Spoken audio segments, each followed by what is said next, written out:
તો hello guys, જય માતાજી। આપણે જે ભઠ્ઠીનું કામ ચાલુ હતું એ પતી ગયું છે।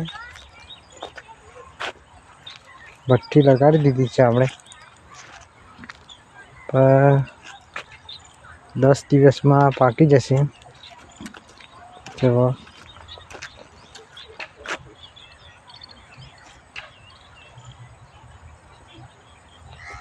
10 દિવસની અંદર પાકી થઈ જશે।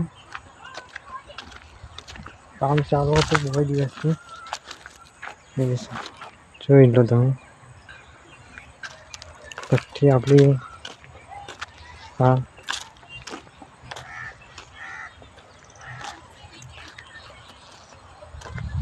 10 દિવસની અંદર આવી તો પાકી થઈ જશે।